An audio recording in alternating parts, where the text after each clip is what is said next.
Kenya Airways is set to reintroduce weekly flights to Mogadishu. Now, currently is the Transport Cabinet Secretary, Murkomen, currently speaking. Let's listen in.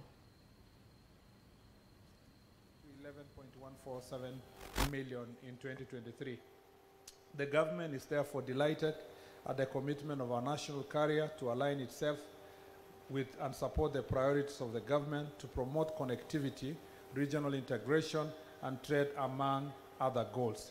I am grateful to the government of Somalia through the Somalia Civil Aviation Authority for expediting the foreign operator certificate and approval of the winter schedule for passenger and cargo operations. The resumption of KQ flights to Mogadishu underscores Kenya's steadfast commitment to bolstering regional connectivity and boosting economic prosperity across our shared borders. With the recent admission of Somalia to East Africa community, I applaud Kenya Airways for taking this stride that will contribute in a big way to deepening the integration of our community. This move is also an important step in our journey towards the full implementation of single African air trade market as envisaged by the Agenda 2063 of the African Union.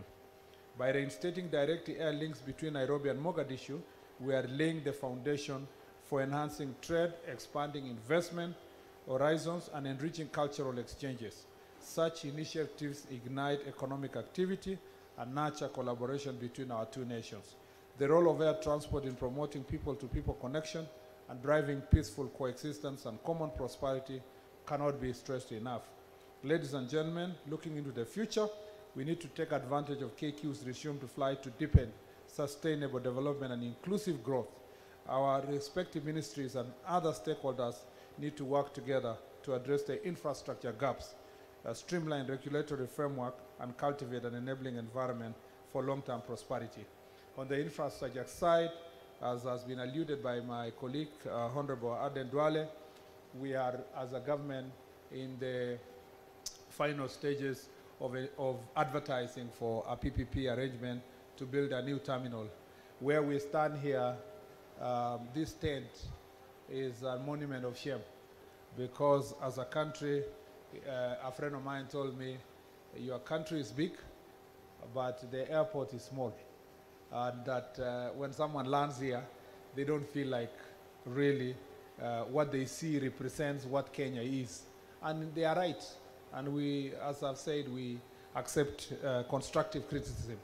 And therefore, from this Friday, and I want to thank the Kenya Airports Authority, led by the chair who is here, for working very hard in the plans that we had. We are receiving our final report from our transaction advisor this Friday. And in another 1 week, you will see in your newspapers an advertisement for construction of a new terminal, hopefully through PPP, and we should complete the process in less than 6 months and come back, have a contractor, hopefully, before the end of this year, commence the works. Our plan is to ensure that Jomo Kenyatta International Airport will have a brand new terminal, and the PPP arrangement will ensure that this old terminal next will have a link to the new terminal, which will be actually sitting around this area, and based on the designs that I have seen. And therefore, the government of President William Ruto is very committed to delivering transformative aviation sector in the country. Well, that is Transport Cabinet Secretary Kipchumba Murkomen announcing the reintroduction of weekly flights to Mogadishu. The resumption follows this temporary suspension on August 2020.